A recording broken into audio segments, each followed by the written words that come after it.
안녕하십니까. Good afternoon, ladies and gentlemen. My name is An Dong-gyu, and we are at the partner session 4 on peace and prosperity on the Korean Peninsula and Gangwon province. I would like to thank everyone for participating today. Today's forum will take a look at the direction of inter-Korean relations that should be pursued by Gangwon province, and we will be hearing from a number of experts. We do believe that the session will contribute to the advancement of Gangwon province. The session will be carried out online and offline, and it is broadcasted live via the YouTube channel. The moderator is An Dong-gyu, professor of Hallyu University. He will give his opening remarks. We will listen to 2 presentations and go into a panel discussion. Let me introduce the participants. First of all, Professor An Dong-gyu of Hallyu University.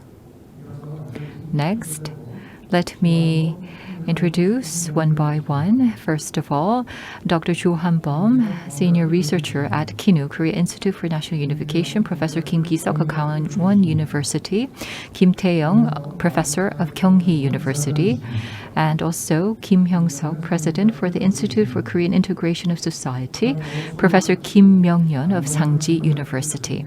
Now let me hand over the microphone to Professor An Dong-gyu of Hallyu University for his opening remarks.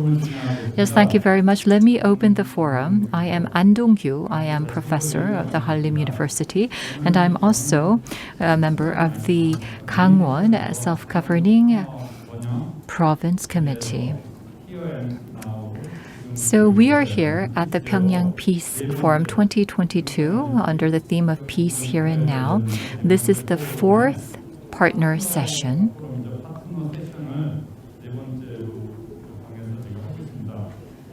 Today, the theme for the session is, I do believe, a theme that is most important here in Gangwon province because it's related to the Gangwon special self-governing province. It's a role of Gangwon province and the peace and prosperity of the Korean Peninsula. We will be listening to 2 presentations, and we will also hear from 3 discussants. We will end at around 5 o'clock. Because we are carrying this event online and offline, and we're being broadcasted live, I will try my best to manage the time as a moderator. Now, because one person has been confirmed to have catch the COVID-19 virus, we have 4 people participating. So I think that we have ample time. Well, I will give about 15 to 20 minutes to each person. I thought about what I should say during my opening remarks, and during the main session, well, I like John Lennon, and during the main session, Imagine was performed using the traditional instruments of Korea, the South Korean instrument, North Korean instrument, and a global instrument.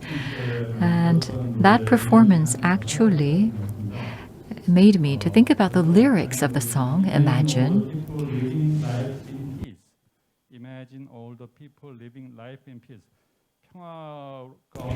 So it's about people living together in peace. Imagine that. That's the lyric of Imagine of John Lennon. Now, I have led many different sessions on this topic. What should be the role of Gangwon province for promoting peace and prosperity on the Korean Peninsula, and also for reaching reunification? I think that this is a topic that many people think about, the road towards peace. Some say that there is no road to peace because peace itself is the road. So I do hope that we can engage in a peaceful discussion today. And let me give you some housekeeping notes before we go into the presentations. First of all, Dr. Jo Han-bum, senior researcher of KINU, will go first. He will talk about peace and prosperity in the Korean Peninsula and Gangwon province. If you go over 15 minutes, I will give you a notice of the time. I will give you max 20 minutes. And then we will listen to Professor Kim Ki-seok of Gangwon province. I understand that Still, he might not be feeling at his best, but nevertheless, he is here. And so he'll be talking about Gangwon province's future as a peace and economy special self-governing province. We will receive questions from the floor, and then we will go into the panel discussion. So now I would like to hand over the microphone to Dr. Cho Han-bum, Senior Research Fellow at KINU. So please welcome him with a warm round of applause. Dr. Cho, please go ahead with your presentation. Thank you very much for inviting me to this meaningful event. So I did attend the breakfast meeting today, and I was thinking that people really easily forget things. And once they get used to a situation, it can be a bit scary because we didn't have these kinds of meetings when we had 100 confirmed cases of COVID each day, but now we're used to COVID. So we have 100,000 confirmed cases each day, but we are having these gatherings. So when there's a sparrow, first, when you try to feed the sparrows with grains, they wouldn't come initially, but eventually the sparrows do come to eat from your hands. And I'm telling you this because if you look at the COVID situation right now, you may think that we are walking on thin ice. But when North Korea fires missiles and attacks Yeonpyeong Island, foreign friends call me and ask me if there's going to be a war on the Korean Peninsula. But for us living on the Korean Peninsula, we feel that it's part of daily life. We're not scared at all. And so this issue of division on the Korean Peninsula is something that we are very much used to. But other people, the international community seems to be very scared. So it's the same for DMZ region, in which Gangwon province is part of. And PyeongChang is where my in-laws live. And people see that Gangwon province is on the border, front line of the division, and it is the province that shoulders the biggest cost with regards to the division on the peninsula. Under the Park Geun-hye administration, I had worked on the issue of DMZ and unification. And when we talk about Gangwon province, it takes up the biggest proportion in the DMZ. And it means that Gangwon province has borne the biggest burden with regards to the cost of division. And I'm giving you this long introduction because under division, there is always going to be cost. And the biggest cost that is shouldered by the different provinces is actually shouldered by the province of Gangwon. And if you look at the border areas in Gangwon province, you will see that the mayors always greet us well. But then if you go to Gimpo or other the cities, bigger cities, or the metropolitan area cities, no one is actually very welcoming of us because they're not part of the border region. So for Gangwon province, of course, it's important to me because this is where my in-laws live. But more important than that is that it has borne the biggest burden with regards to the division cost. And so I think we need a shift in this approach, a shift in the cost sharing when it comes to the division costs. So this is an outline of my presentation. And I would like to talk about or begin talking about the Kim Jong-un regime. If you look at the major trend that's happening in the Kim Jong-un regime, you can divide it into the first term and the second term of his rule. And you will remember that during the first term, there was a lot of weapons development. And this means that the power basis of Kim Jong-un was very weak at that time. And so he needed to take measures to strengthen the power foundation. And North Korea always boasts of advanced weaponry, but South Korea is sixth in the world in terms of military capability, but North Korea is only in the 20th ranking. And what the neighboring countries, they're very much scared about the situation of the Korean Peninsula, but the US is number 1, South Korea is number 6. So if we combine our military capabilities, there's really no reason for us to worry. So North Korea developed nuclear weapons because it wanted to overcome this strong military capability of the US-ROC alliance. And so Kim Jong-un really bet everything on developing its military capabilities. So under the first term of his rule. And but of course, weapons does not feed you. And so from 2018 onwards, and you will remember that there was the PyeongChang Winter Olympics at that time. There was summit diplomacy that happened. We had 3 rounds of inter-Korean and 2 USDPRK meetings. We met again in Panmunjom. We met Putin also. There were a lot of summit diplomacy events that had happened. But with the breakdown of the denuclearization negotiations, it led to a major failure on the part of the Kim Jong-un regime and another crisis. And so we are at term 2.5 of Kim Jong-un regime right now. And you may expect some continuous provocation from the North. But so what's happening right now is you ask your mom to buy you a bike, but your mother refuses. And so now the child is having tantrums because the mother won't buy what the child wants. So I'm going to run away from home. You have to buy me my bicycle. That's what North Korea is basically doing right now. So this situation does not mean that Kim Jong-un has given up on its economic development line. It just wants to gain the advantage in terms of negotiations. And so it's going to use its nuclear weapons in negotiations to gain what it wants. So I believe that we are at a critical juncture in the negotiation process. On the peace process on the Korean Peninsula, I don't think it's a failure. As you can see in this timeline,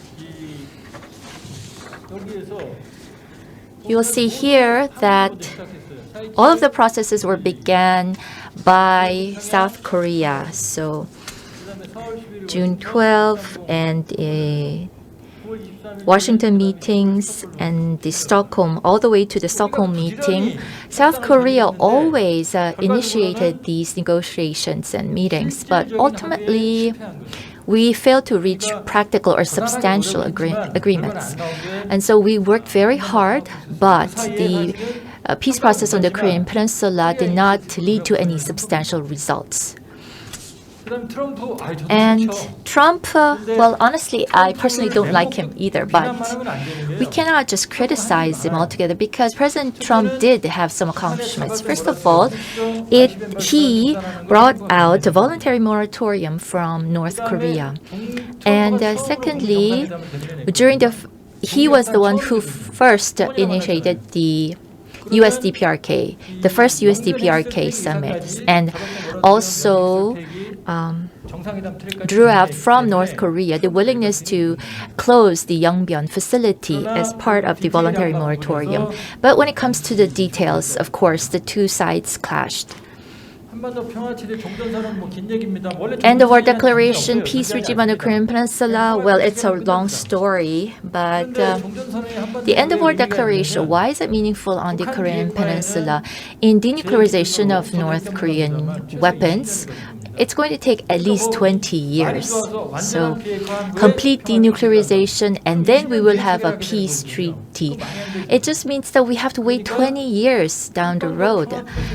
So we want to use the end of war declaration as an entrance way to denuclearization process on the Korean Peninsula. And so this is meaningful for the for the Korean Peninsula situation as is. And there are many things that I have written here. But again, end of war declaration is a part of the entranceway. But under the Moon Jae-in administration, this is going to be very difficult, as you can see. We should have done that during the Singapore meeting, but we failed to do so. But anyhow, broadly speaking, the end of war declaration still is meaningful on the peninsula as an entranceway. I believe I've used up about 10 minutes already, but now that you talk about the role that Gangwon province can play, Well, in fact, many people have discussed the role for Gangwon Province already. And as for inter-Korean cooperation, there are different approaches that can be utilized. And I think this issue of underdevelopment of the province can actually be a source of asset for this region in the future. Peace, ecology, life, these values in the DMZ area, if we work on these, we can develop this area into new peace brands, and that's going to make, well, people, CSIS and CFREE in Sweden, many different agencies are talking about the different things, but this is the area, particularly DMZ is the area that represents the confrontation, military confrontation, and peace more than any other places. So we need to have some kind of a peace institute, peace university in the DMZ area. And these kinds of facilities should be built. A peace complex should be built along the DMZ. And that's going to be part of the Gangwon province. And so this is going to be a peace industry, so to speak. And I'm sorry for using the word industry, but we could have some kind of a comprehensive peace complex built in the Gangwon province. I believe there's a mix-up of the slide pages.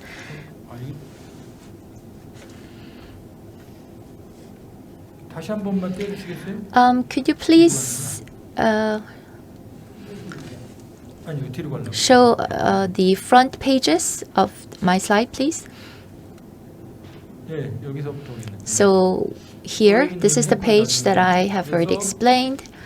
And so the inter-Korean economic cooperation model, well, many people are talking about Kaesong complex. Yes, we should revive that. However, a second Kaesong complex, I am opposed to that because there's so many violations of human rights, for example, that is happening there. So what Kim Jong-un is thinking is that we need to have a place where we could put together the strengths that the two Koreas have. So rather than just having a peace complex, I think we should have some kind of a new complex that uses the technological capability of South Korea and the manpower that North Korea can offer. So the peace tourism hub should be established here. Yongsan, Galma, Kumgang, Chora, PyeongChang. If we connect these areas, we're going to have a huge peace tourism or peace ecological zone established. This is going to be a global area of tourism, and it's going to create huge synergy for different industries. I talked about the peace brand earlier, and I'm sorry this is such a small photo, but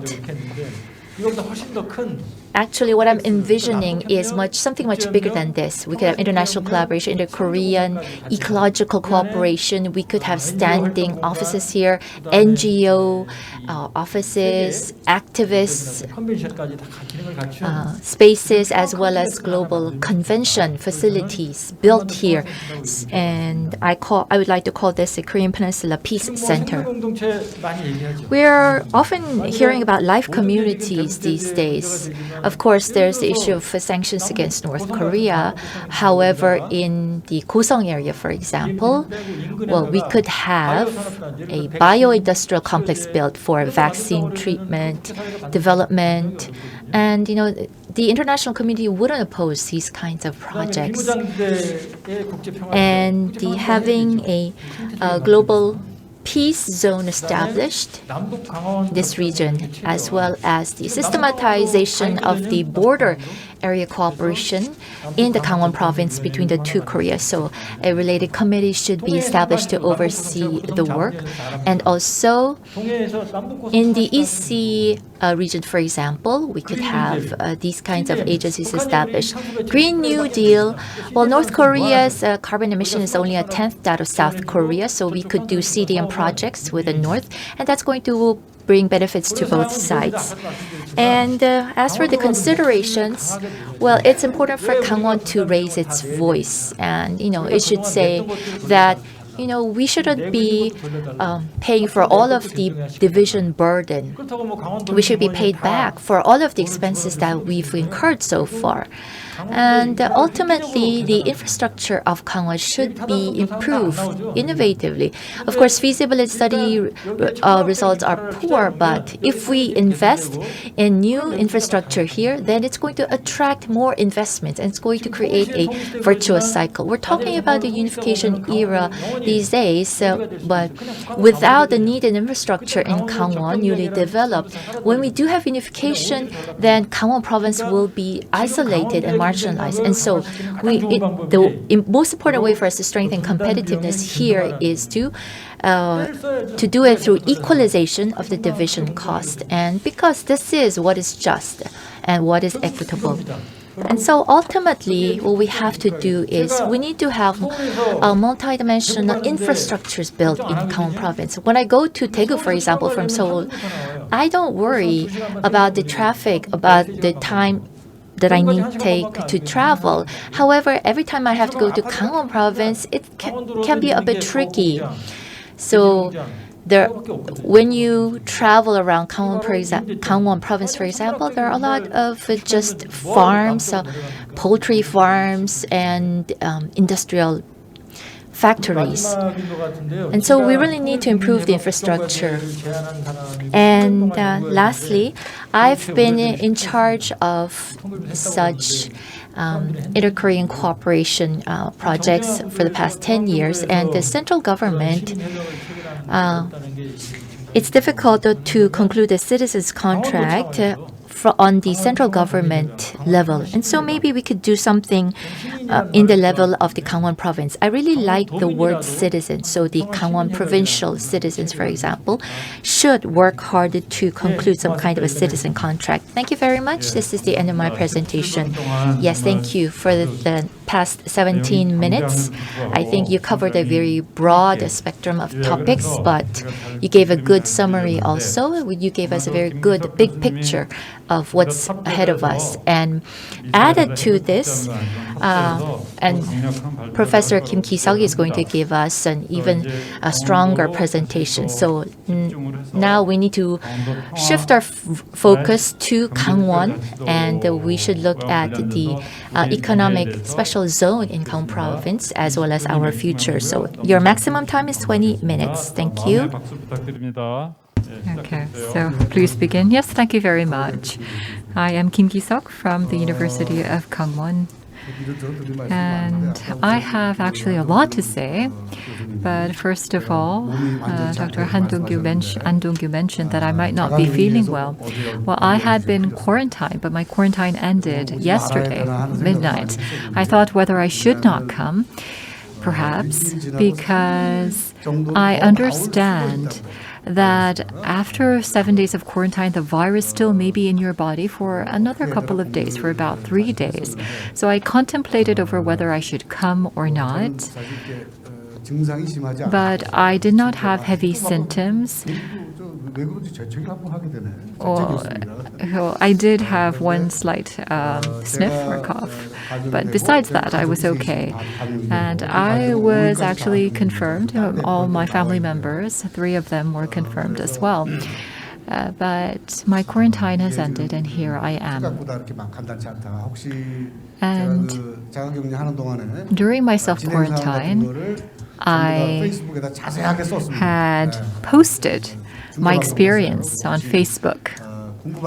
So if you have any questions, then if you befriend me on Facebook, then you'll be able to learn about the details.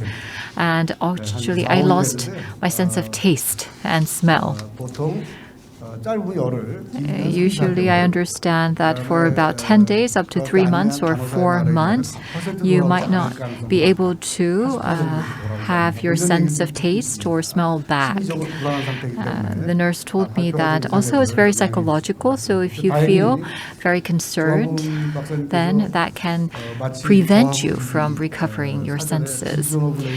But Dr. Chu Han-bum gave the previous presentation and he covered a considerable part of my presentation. So I think that I will be able to be very brief and I will just touch upon the core points during my presentation. So I have my slides up on the screen. As you can see here, it says Gangwon and there is peace/economy, special self-governing province. It's a little bit complex because of political reasons. If I do not put those words in, then this can be a violation of the election law. That's why this is a very sensitive topic at this moment in time because we are approaching the presidential election. The Gangwon Special Self-Governing Province, this is something that the four presidential candidates have been promoting as their major campaign pledge for Gangwon Province. But for those living in Gangwon Province, this is an old story, in fact. We have been talking about this for a long, long time. Those who live outside of Gangwon Province, this might be something very new. I understand that.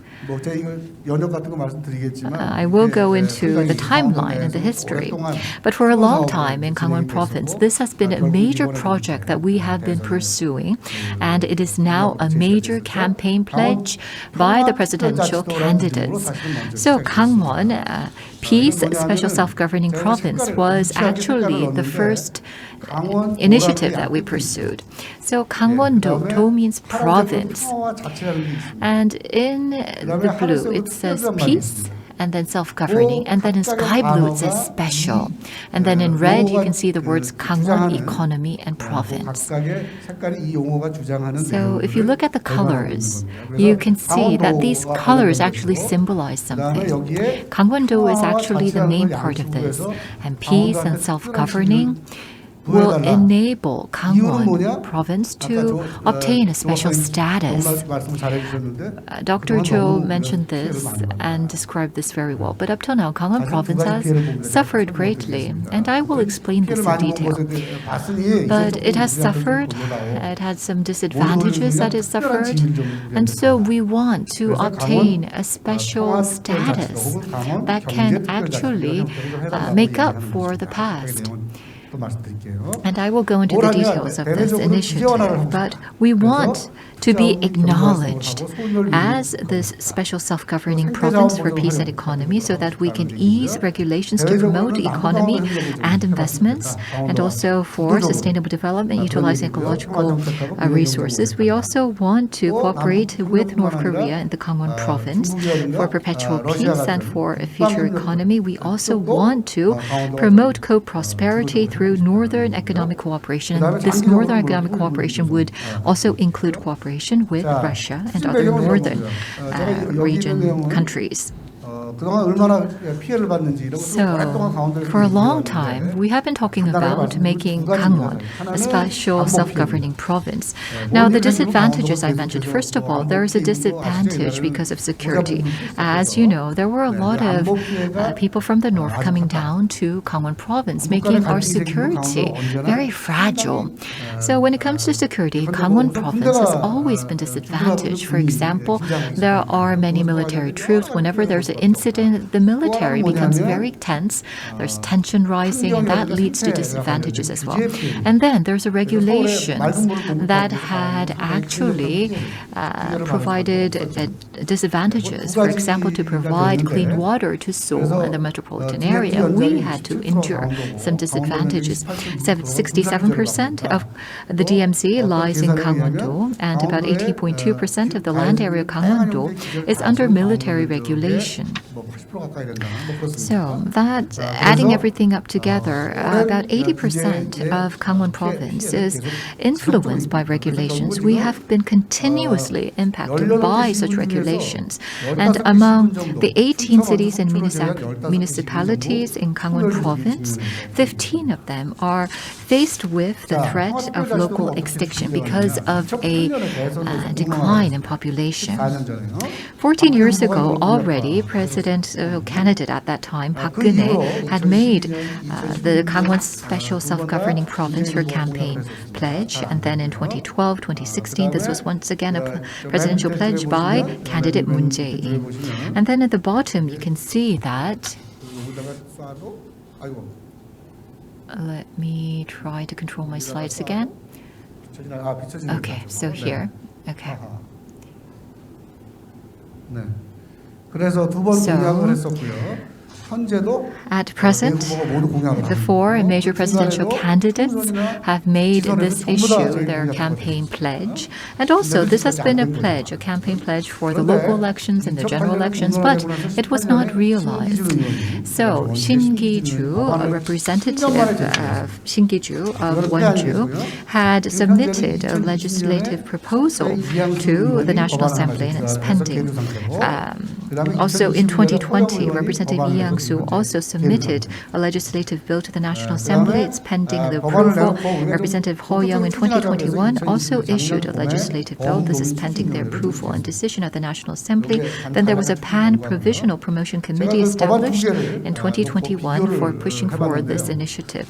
I compared the two legislative bills, one submitted in 2020 and another in 2021. So let's look at the first one. This is a special draft act proposing the establishment of a Gangwon Peace Special Self-Governing Province. This was proposed by Ho Young and 19 other representatives. And Lee Yang-soo is also included in those who proposed this. Lee Yang-soo, he is part of the conservative opposition party. Peace and inter-Korean relations, these issues are not included in this proposed bill. So Dr. Jo Han-bum believes that this is something that has to be included, but politically there are differing views whether the issue of peace and inter-Korean relations and cooperation should be included in the bill for promoting Gangwon Province as a self-governing province. Then also there are some special cases in the proposed bill. For example, the establishment of the Gangwon Self-Governing Province Support Committee, and also having a special account for Gangwon Province to promote national balanced development.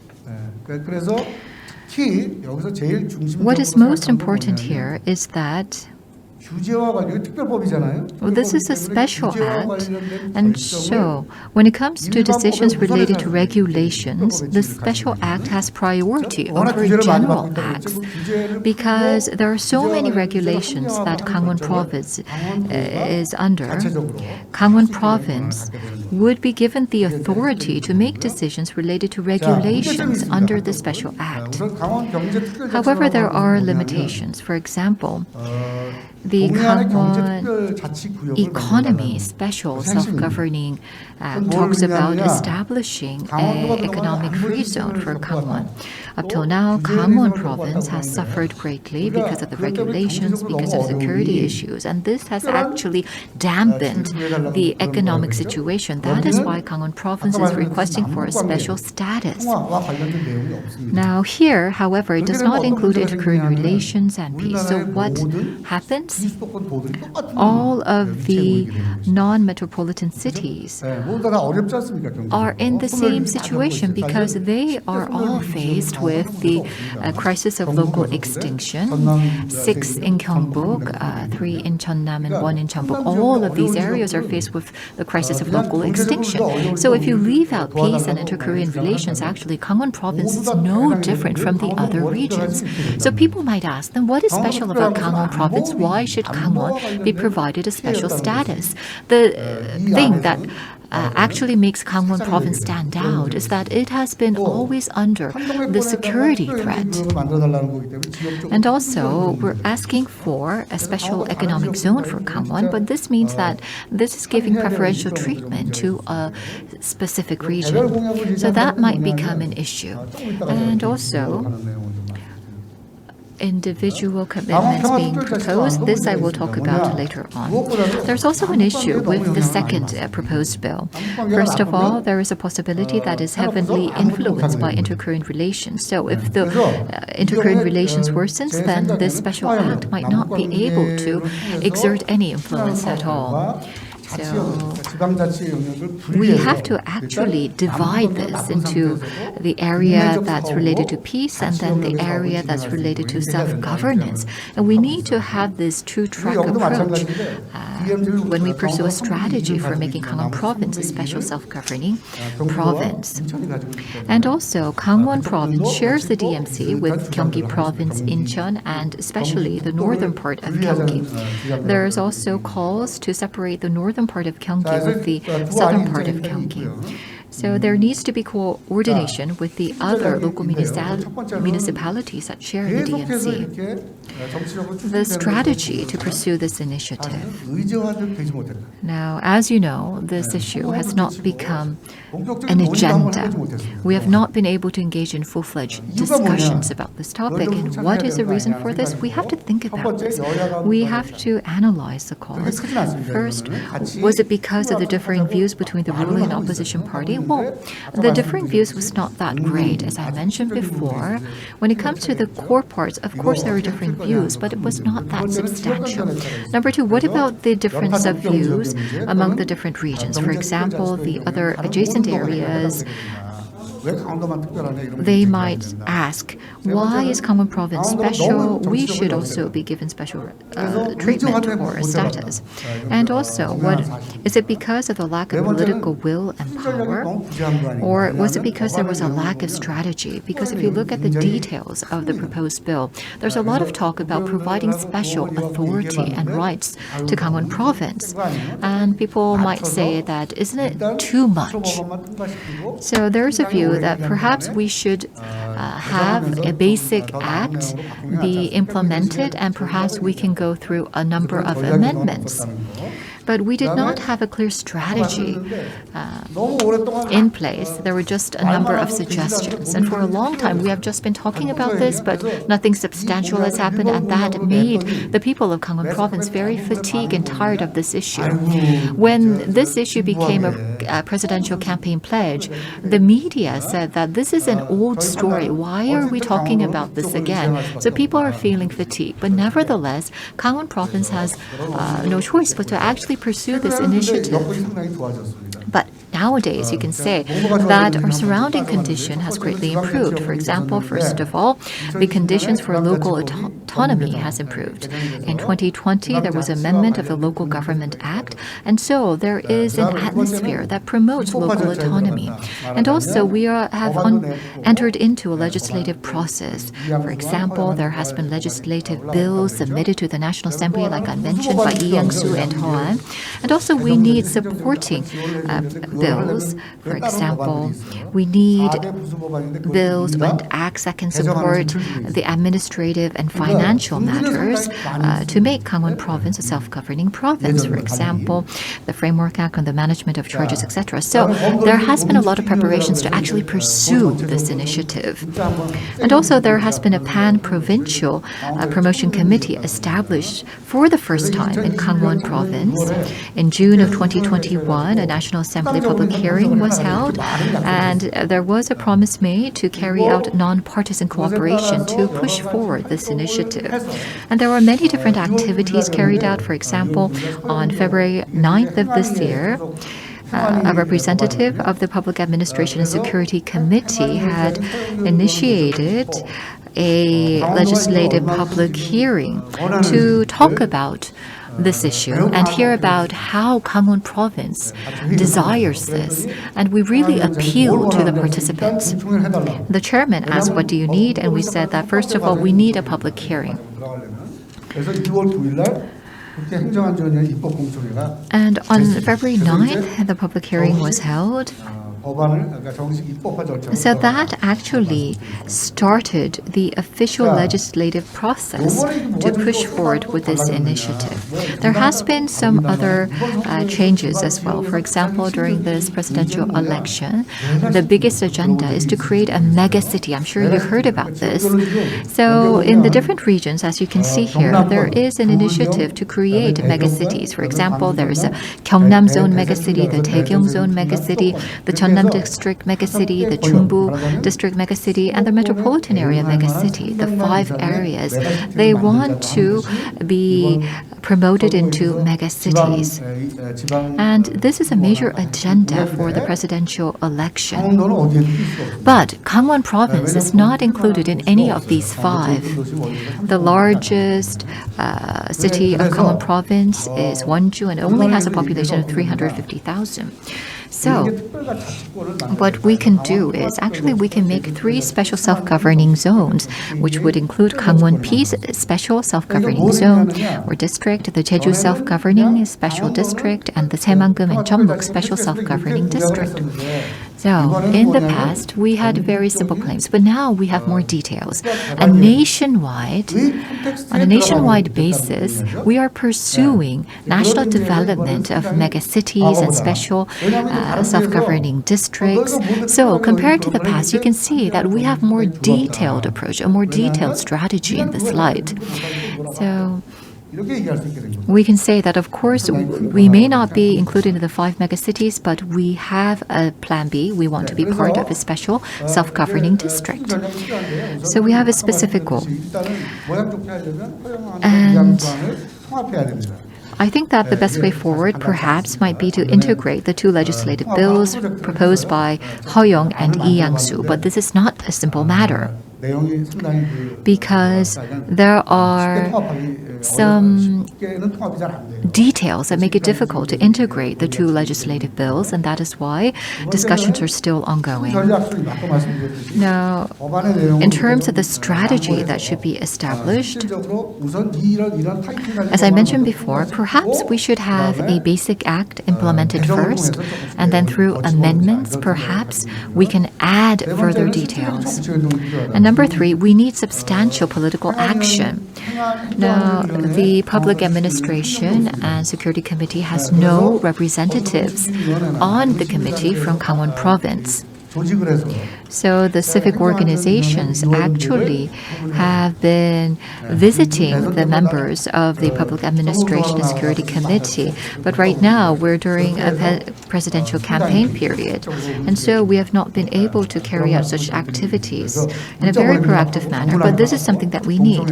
We need to take substantial political action in a very proactive manner. And we ask for your contribution and participation. We need further promotion efforts. And last but not least, after the presidential election, there will be the local elections, and this will become a major agenda for the local election as well. At present, it has been about 14 years since we started to discuss this matter.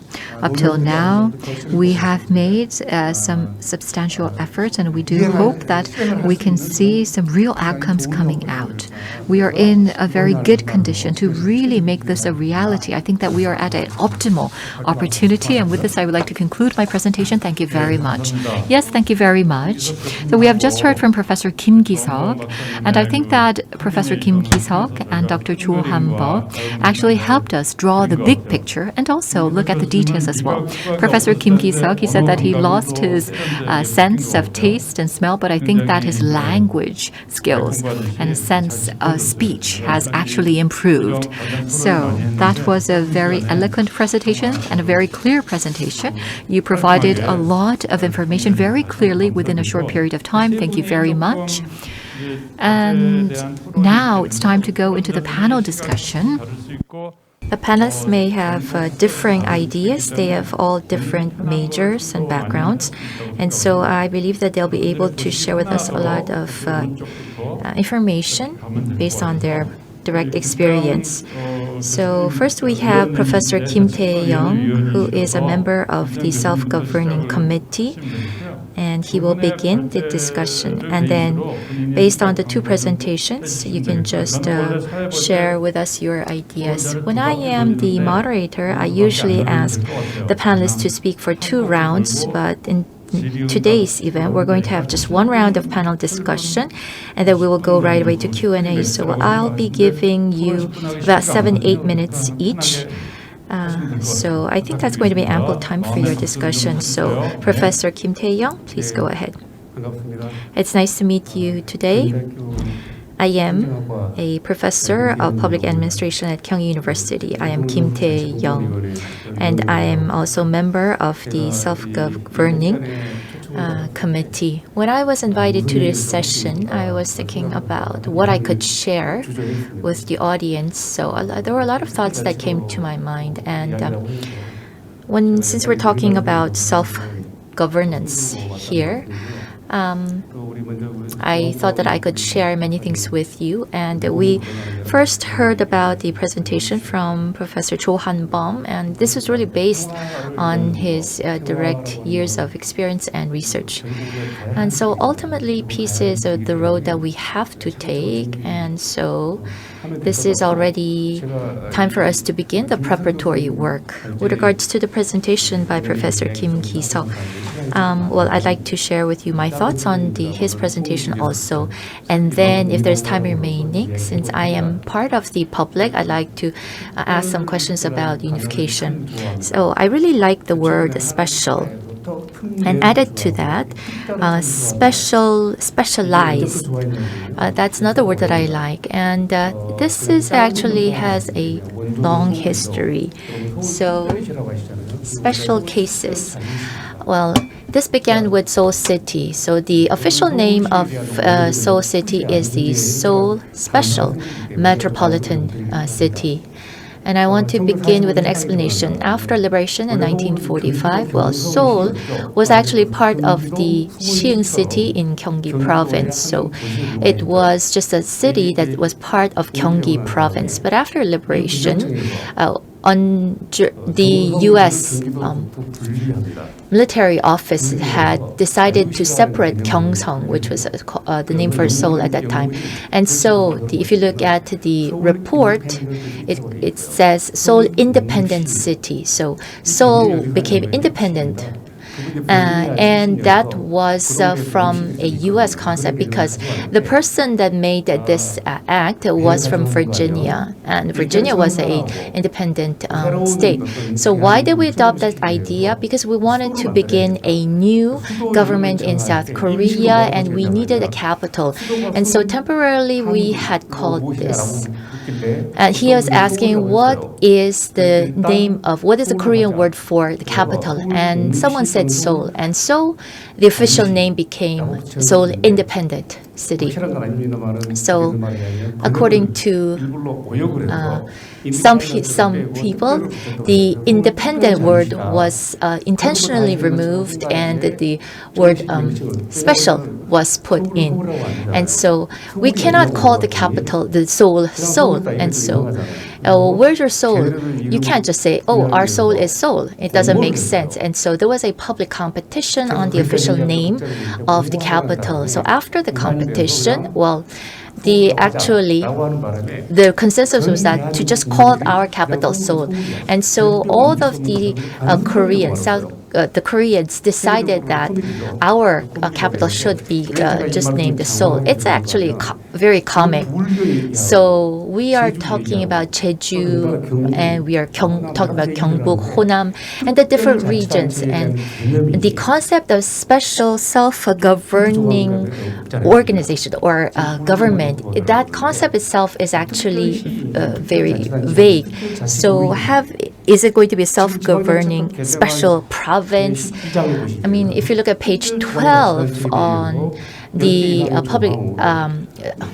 Local Governance Act, I mean, there are so many different exceptions and different concepts there. When the Gangwon Special Governing Province, this plan first began, well, initially, when local governments collaborate, the lowest level would begin with commissioning of work. And then their next level would be administrative cooperation. And then the higher level is a more unified projects like the Mount Jirisan management projects. But if you take one step further, you will have unification or integration. And so that integrated level is what we mean by a special self-governing province. So after you're born, by your commitment, by your will, by agreement, a special local government is established. And when the special local government is born, it should have a special function, which is for peace, for economy, or you need to have clear goals or functions.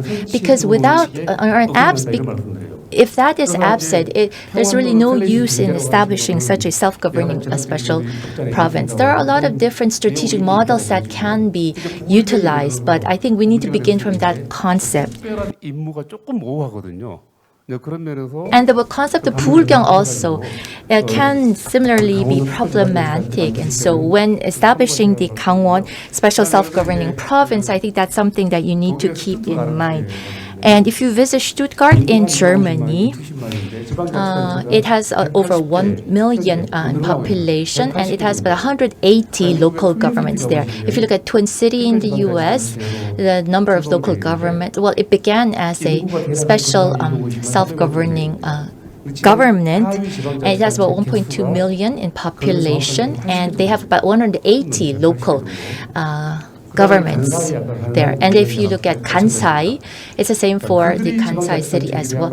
And so, as I mentioned earlier, they established their own administrative, consultative, or cooperation bodies. So they decided to combine based on specific functions. And I'm talking about the basic principles here because to begin a Gangwon special self-governing government here, you need to begin with the basic principles.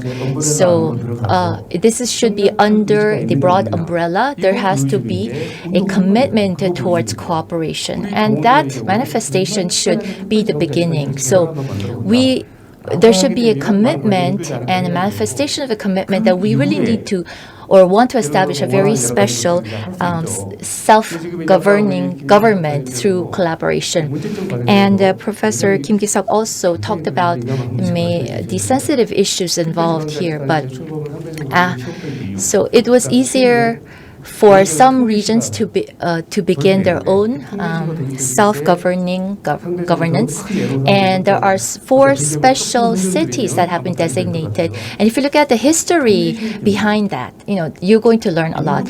So in the case of special cities, it has to be a city of population of over 1 million each, for example, and you can begin with being designated as a special city. So, for example, for the other local governments, they may not necessarily welcome this change. For Yeonton-gu and other districts, they may not really favor the integration because they may lose the power of designating or appointing public officials. So, for example, if Yongin-si or Suwon City become metropolitan cities, then Suwon City's mayor's political power will be weakened as a result. So, if that happens, the responsibilities and the power will shift, and an alternative to this dilemma is to establish a special city. But the biggest reason for the opposition is the finances. So we have about 240 local governments in Korea, and the relationship is one of a zero-sum game. Someone is going to get more, and that is going to make you lose more. And so if, for example, in Chungcheong province takes more money, Gangwon province will lose a lot of its budget. And so in the case of Chungcheong, also Eumseong, the neighboring cities will all lose budget or lose money. And so that project was eventually just aborted. And the local governments, as a result, is always interested in this issue, because if Gangwon province becomes a special self-governing government, it's going to complicate the financial relationship. So it's going to become very complicated, and so all of this existing order is going to shift. And that is the reasoning. And so because of the budget constraints or financial difficulties, you can't really ask each other to help out because, you're not going to be a self-governing province if you need to depend on other provinces or other cities for financial assistance. So establishing a self-governing government for financial reasons, that's going to be a major challenge. And in 2007, the Special Local Governance Act was established, and for Jeju, many other provinces and cities were opposing it. But because of globalization and tourism industry promotion, if the other provinces or cities, they saw that if Jeju is designated as a self-governing province, it's going to benefit the entire country. And so similarly, if Gangwon province is able to show the benefits that goes to other provinces and cities as well, that's going to garner support from the entire nation. And in the 1999, a public officials census was conducted, and so if there's going to be some discrepancy in the numbers, then there's going to be restructuring of the number of the public officials. That was the plan at that time, and from the local government, I received a lot of calls, and they were saying that we have too many people, but we have a lot of population, and also we have low population, but a lot of our citizens live in the mountain areas. That's why we find it difficult to serve them. And so in Gangwon-cheon, for example, the military officers serving there are included as part of the population. And we said no, but they were insistent. And so I was able to see for myself the difficulties that Gangwon province was experiencing. I don't think much has changed since then.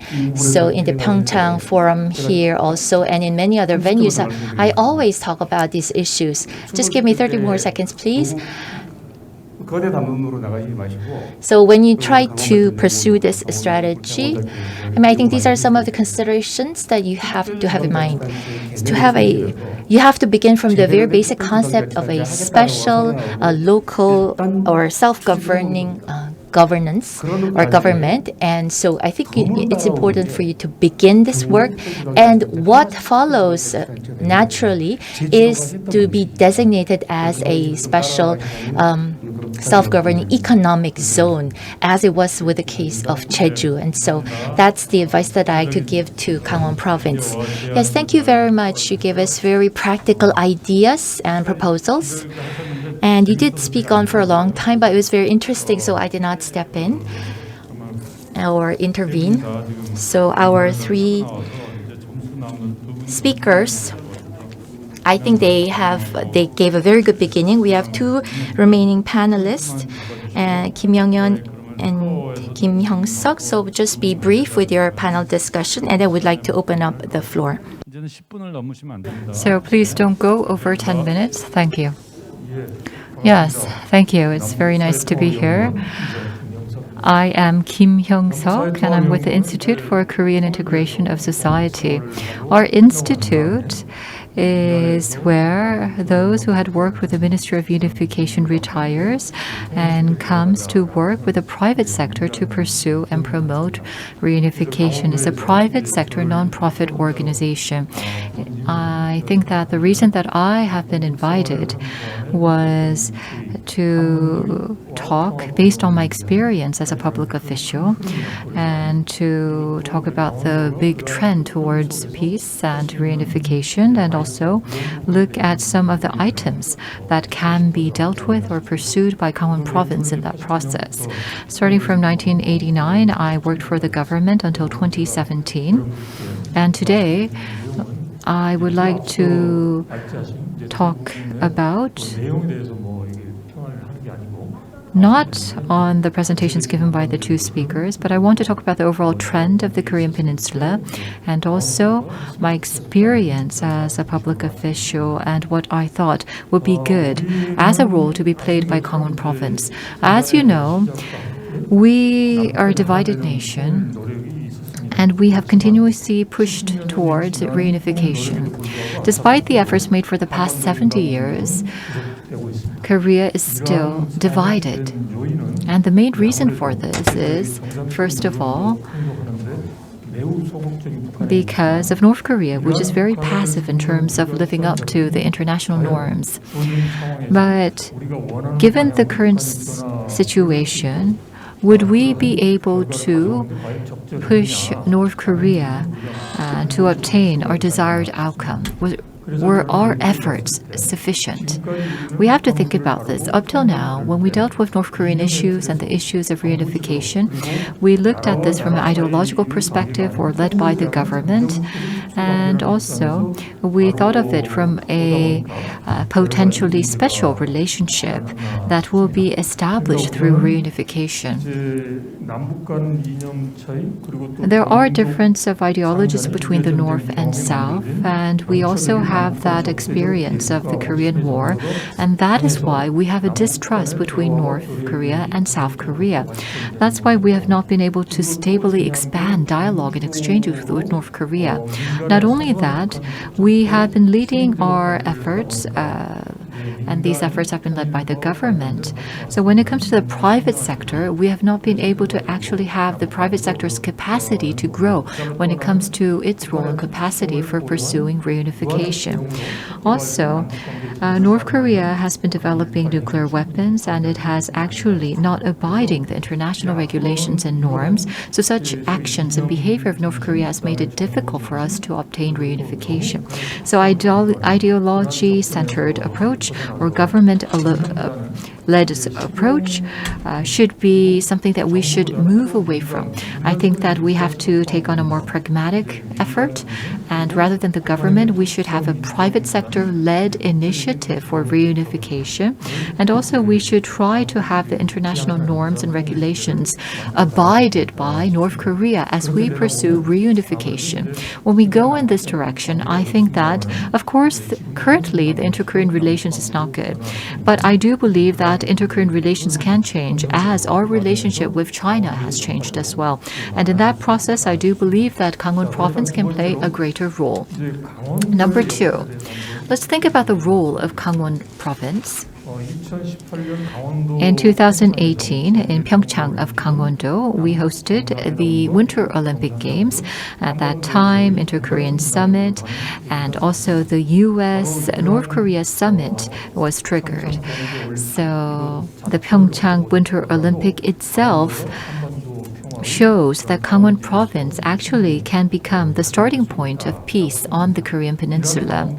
Gangwon province in the future, I do believe, can play a greater role in cooperating with North Korea and pursuing projects for reunification. But we have to consider the following. First of all, of course, this can be a very general issue, but we need to take on a gradual step-by-step approach and adjust to the current situation.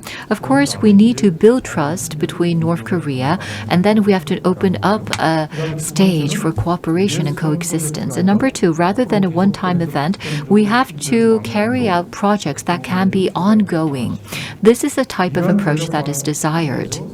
Now, with such a strategy, I do believe that there are a number of activities that can be carried out by Gangwon province. The first project that we can think about is something that we have focused on since 2018 PyeongChang Olympics, and that is the inter-Korean cooperation for the 2024 Youth Olympic.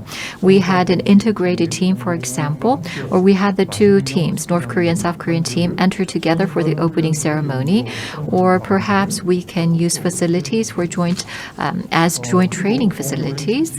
And also after the Winter Olympic Games, when it comes to the facilities for the Olympics, we can have the two Koreas utilize the facilities and regularize sports exchanges. In the field of tourism, we can think about not just opening or reopening the Gyeonggang Mountain Tourage package, but actually we can link this with Sorak Mountain and other mountains so that we can create an international tourism district throughout the Korean Peninsula. So perhaps we can have a pilot project opened first to identify the required infrastructure, for example, the accommodation, the transportation, for example, look at what needs to be added And if necessary, perhaps the two Koreas can take part in a new international tourism corporation. And also, perhaps we can utilize the meeting place for separated family members, which is located in Gangwon Mountain. And also, we can use the land route for international tourism, but also we can use the sea and maritime routes also. Also, when it comes to the forestry area, we can continue with the project that we have and also try to grow more trees and forests. What is most important here is that because of the importance of reducing the greenhouse gas emissions, we have to work together. Of course, we have to focus on the number of trees that widely lives and grows in this region. And perhaps we can also try growing some special crops in this region or mushrooms. And also because we share the East Sea, perhaps we can cooperate with North Korea in the East Sea for fishery. And if necessary, perhaps we might be able to provide fishery ships to North Korea so that we can exchange or enjoy exchanges in the area of fishery and ocean fishing. And also, Jeojin and Gangwon has a disconnected railway, but this can be reconnected through the Donghae Railway, and this can lead to the connection of Najin, Seongbong, and Vladivostok. This can create a very extended railway line, and so this can be a very promising foundation project for promoting transportation throughout the Korean Peninsula and beyond. And also, we need to create the ripe environment. And for that, the DMZ should be a zone for inter-Korean cooperation. And as it was mentioned by Dr. Cho, this can be a symbol for peace. And in relation to that, basically, we will need to preserve ecological environment, and we need cooperation for that. And then also the establishment of a peaceful eco park can be thought about. And also nowadays we talk about how we can actually attract a UN Secretariat in this region. Basically, I believe that Gangwon province is a place where we can enjoy inter-Korean exchanges and cooperation, and this is a place where the condition is ripe for promoting peace on the Korean Peninsula. So going into the future, I do believe that Gangwon province can be a symbol for peace and cooperation. Right now, it's a symbol of division, but I think that we can move away from this and become a symbol of cooperation and peace. Thank you very much. We just heard from Director Kim Hyung-seok. It seems like he has studied a lot about Gangwon province, and he touched upon 10 main points in a very detailed manner. It's very difficult to go into the details, but nevertheless, he did so. I think that he has really done his homework. So if you can hand over your notes to me, that will be very helpful at the end of the day. The last panel discussant, let me invite him. Professor Kim Myung-yeon is also a member of the self-governing police group, and so he's going to talk about or share his views with us. As was just introduced, I am Kim Myung-yeon of Sangji University. First of all, this Peace and Prosperity on the Korean Peninsula and Gangwon-do Province session. The fact that I'm invited to this session as a Gangwon Province citizen and someone who is from this region is something that I'm very thankful of. What I'd like to talk about today is the presentation based on the presentation of Dr. Cho Han-bum and Professor Kim Ki-seok. So based on their two presentations, so what I'd like to talk about our ultimate goal, the Gangwon Special Self-Governing Governance Act. I'd like to talk about the legislation system and the process. But before I go into the details, I'd I'd like to invite you to imagine something first. Professor or Dr. Jo Han-bum talked about the role of Gangwon province, and he also shared with us some possible projects for the province. And Chairman Kim Hyung-seok also gave us very specific projects that include Galma and other regions. And what is really needed in these projects is the fact that Gangwon province, we ourselves take the responsibility, that we take the initiative. We have to think about whether we can independently begin and carry out these projects. That's something that we have to think about first. Secondly, and Professor Kim Ki-seok talked about the Lee-yang-soo and Heo-young bills that have been proposed. And in fact, with regards to the legislation of a Gangwon Special Act, I had asked them for, or given some advice on this legislation. What Gangwon province wants is twofold.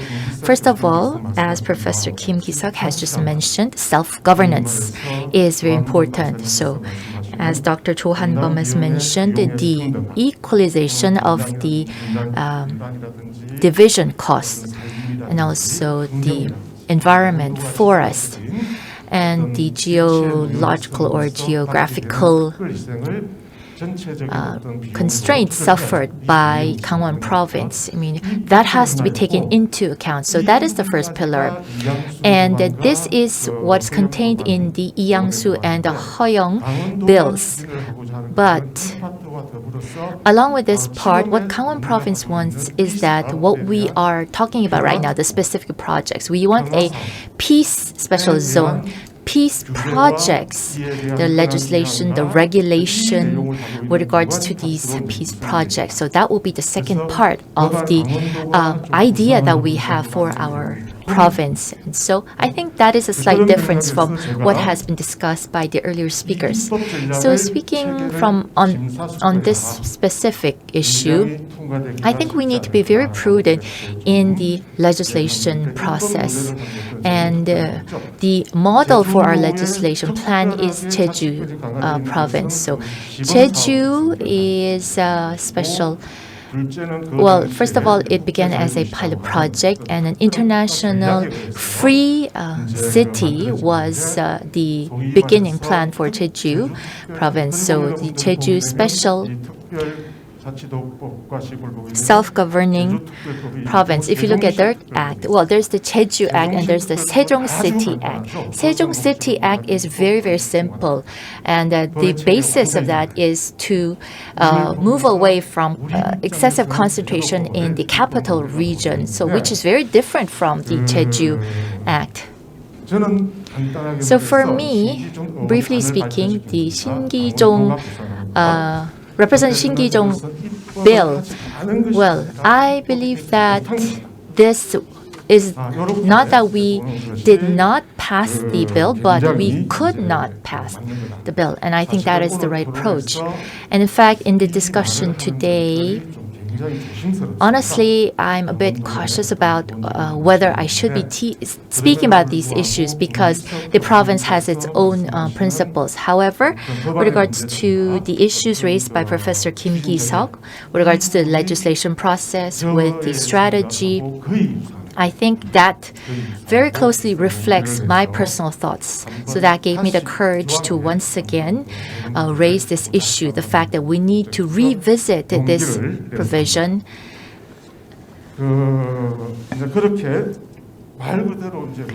And so why? Yes, so from 2008, there was that campaign province, and the Moon Jae-in government also gave that promise. And why is it that this bill had passed? And so in terms of the legislation, I mean, if you look at the legislation structure itself, we could not pass it. And so ultimately, I do agree with Dr. Jo Han-bum that peace and prosperity and the role, very specific, advantageous role that Gangwon province can play under the current circumstances, and also the equalization of the division cost and the compensation for the special sacrifice that Gangwon province had endured. Obviously, I agree with all of those assessments. There has to be compensation given to Gangwon province, and including the mega city, the special self-governing government is being established right now, and Gangwon province should be part of this improvement or development. Gangwon province should be, or there is enough legislative justification for Gangwon province to be designated as a self-governing government, and a peace special zone would be very important, particularly in terms of industry, the products, services, and capital. These would freely flow between the two Koreas in the Gangwon province. And the fact that the governor of Gangwon province is trying to implementing this, I think is very important. And there are 8 specific projects that Gangwon can pursue. There can be various rights given to Gangwon government to carry out these projects. And I would dare say that these planning, these strategies are necessary, but it has to be, these projects should be something that the entire nation should be involved with. And so all of the different factors should be considered, and there has to be political will and commitment and a designation in designating these kinds of projects. So this has to be a national project, and so there is a special self-governance act that is being developed, which includes all of these considerations. And of course, it's Gangwon province that has the greatest potential to carry out this potential. But as Professor Kim Ki-seok has mentioned, this is an issue not just for the province per se, but it's a national issue. And since the 17th National Assembly, there has been several bills presented at the 18th, 4, and at the 19th, 8, and at the 20th National Assembly, 7, and at the 21st, there were 7 bills that have been put forth. And the fact that only Gangwon province should be designated as a self-governing province, well, I mean, the representatives all, of course, represent different regions. So they politically cannot agree to this bill. They cannot agree. There is no legislative justification if that's the kind of approach. So what I'd like to say is that a multi-level approach, Professor Kim Ki-seok as well as the other speakers, as what you have mentioned, based on that, we need to have a phased approach. We cannot be too greedy from the first phase. So in 2019, there was a public hearing on a similar bill, and in 2020, including the no trespass zones, a unification bill, and a project or outsourced project was conducted to research on the possibilities. But then the problem with these kinds of projects is that it all talked about economic special zones. Everything was just connected to economic cooperation. But what Gangwon province wants is not just to have some economic projects. Universities, different centers should all be established. We need to have a general act or bill which reflects all of the demands of the Gangwon province first, and then in the special self-governance act, then additionally, there can be some national support that is stipulated. And so first, we should begin with a general act, and then that act should reflect the demands of the province. And then geopolitically, naturally, Gangwon province will be the center of those efforts. And it was the same with the Jeju process as well. So there was the Jeju Special City Act that was established first, and then the other bills or acts followed. So we should begin with the general act.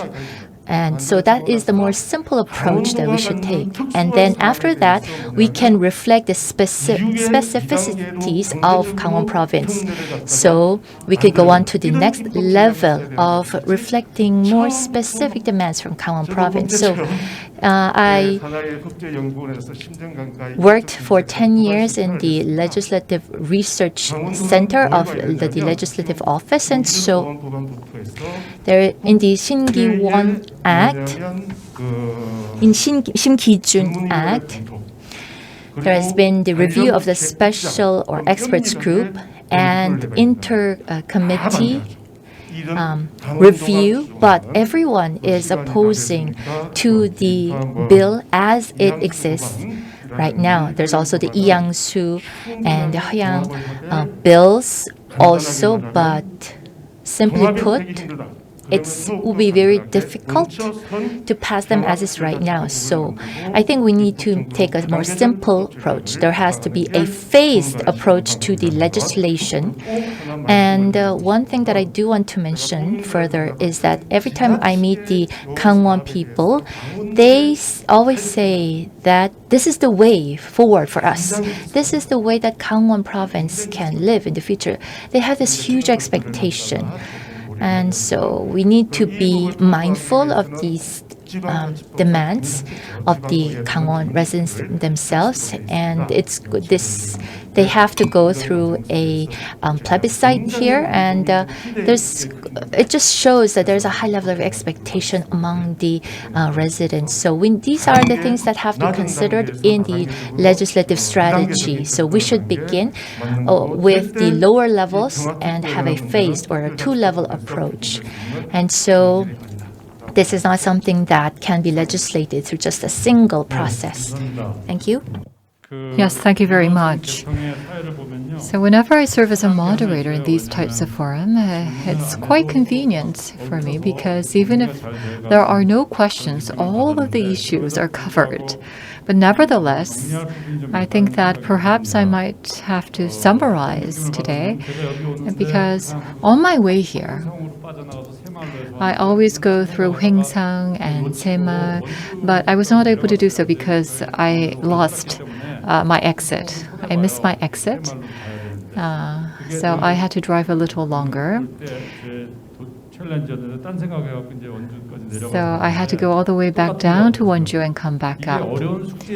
And it's likewise. We may think that this is a very difficult challenge or homework for us, but I think that with the concerted effort of the Gangwon people, then it might be easier. But then listening to the speakers and the panelists speak, it seems that it might be more challenging than I had thought. You talk about the need to take on a phase-staged approach, but I believe that the two presenters might want to respond to what the panelists had said.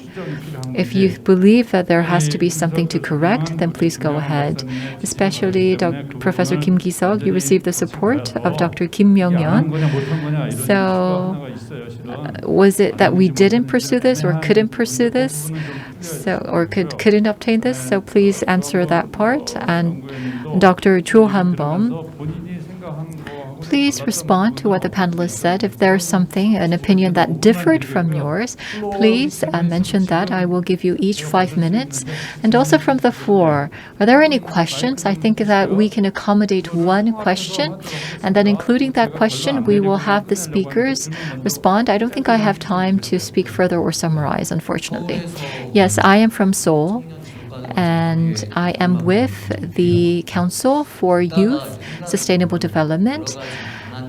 And I think that there can be many ways to obtaining a goal. But listening to you speak about this particular initiative, I think there was a lot of talk about Gangwon province itself. When we talk about the peace on the Korean Peninsula from the perspective of youth, we believe that we have to join together. But if you pursue Gangwon-do as a special self-governing province, you tend to focus only on Gangwon province. So you have not been able to actually include the other regions to be on your side. I was born in Seoul, so I'm like a third person looking and observing Gangwon province. It seems like, oh, this is the case for Gangwon province. Yeah, of course, you talked about the need to focus on the functions, and I could really relate to that. I think you have to find ways for other people in different regions to join board and get on the same boat as Gangwon province. For example, we can all relate to the issue of Dokdo. So I think that, of course, there has to be something unique about Gangwon province, but at the same time, that can really appeal to all Koreans, not just the Gangwon people. So you have to be able to say that this has to be done in Gangwon-do in order to promote peace on the Korean Peninsula. If you can do that, if you have that logic, then people living outside of Gangwon, like me, I'm from Seoul, we would also be able to agree and join board. Yes, thank you very much. Now, why don't we hear from Dr. Jo Han-bum? I will give you 5 minutes each. And then perhaps if you have time, I can make a conclusion, but I'll give you 5 minutes. Can you put up my file, the last page of my presentation, please? I talked about Gangwon province.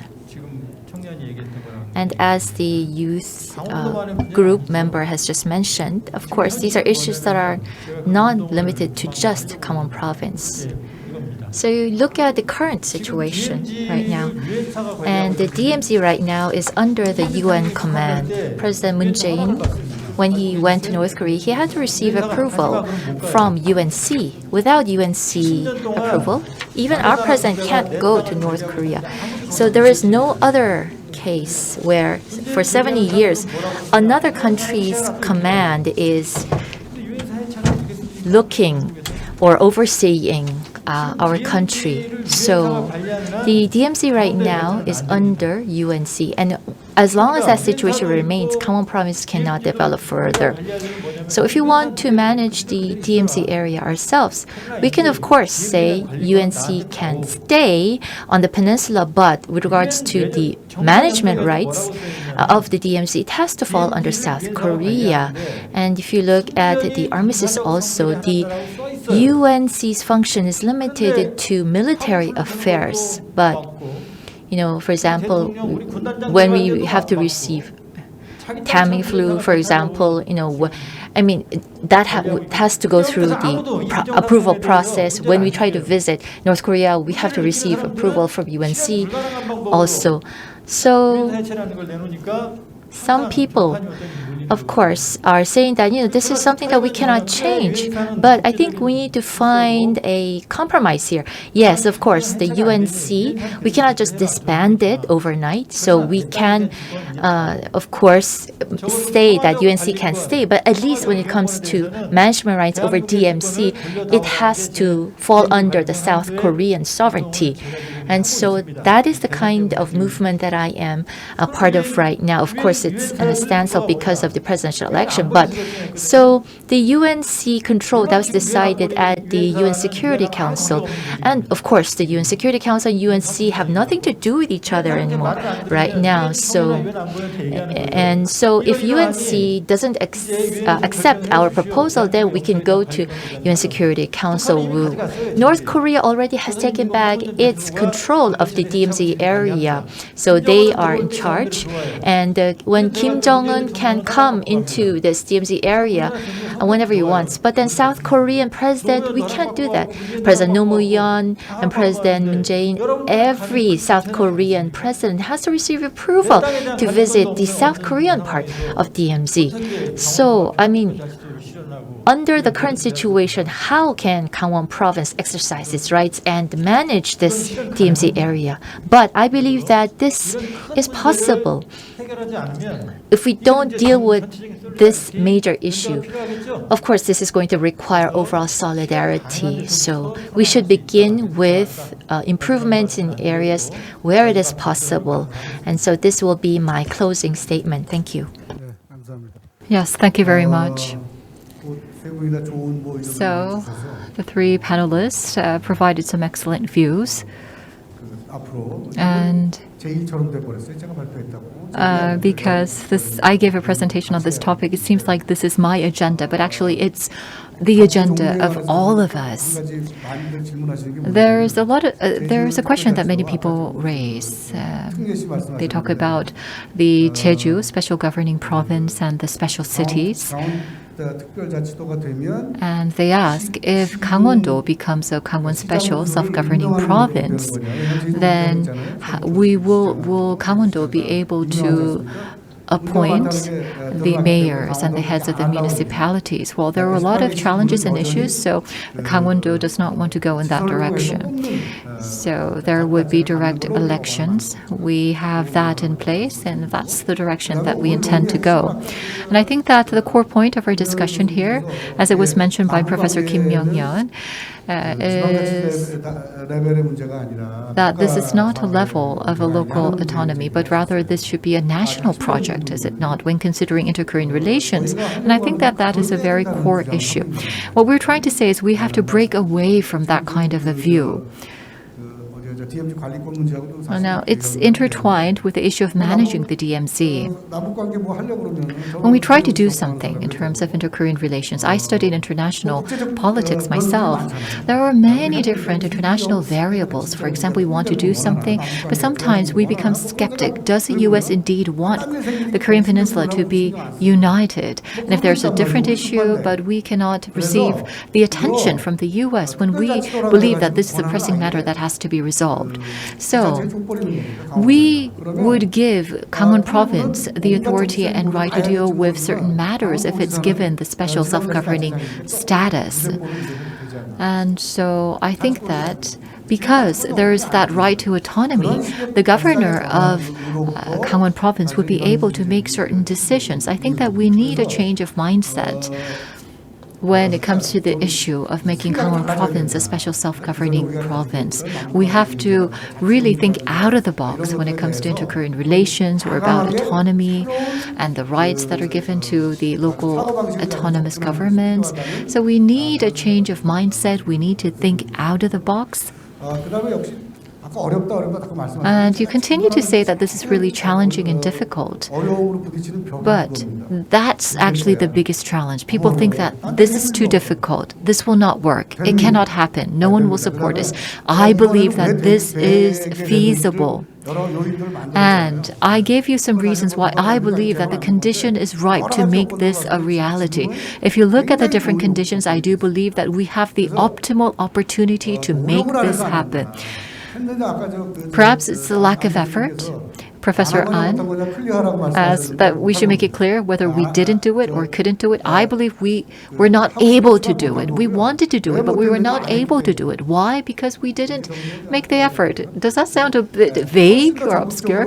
But I believe that we have to be more proactive. We have to show very strong determination and commitment because it is challenging, but we can make this happen. Yes, thank you very much. Peace and prosperity on the Korean Peninsula and Gangwon-do province was the topic of our session. Let me conclude in one session. So we held this session, and 5 gentlemen participated. 제가 이거 들으면서 Now, listening to all the 5 participants speak, I thought about how I can summarize this. But sometimes we say that there is no red bean in the 붕어빵, a very famous snack of Korea. It means that we're missing the essence. And when we talk about the peace and economy, special self-governing province, well, we have to take note of one fact. Dr. Jo Han-bom had mentioned that if you are poor for a long time, that can become an asset. That can become your strength.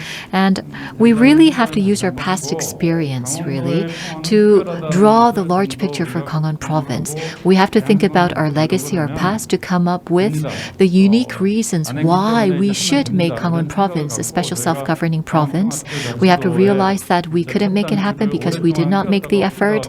I think that we kept on trying to take the first step, but we were not able to do so. But I do believe that with this optimal opportunity given to us, we can make this help happen. So please support us. We ask for all the experts in the different fields to join us. And with this, I would like to conclude the session on peace and prosperity in the Korean Peninsula and Gangwon-do province. Thank you very much.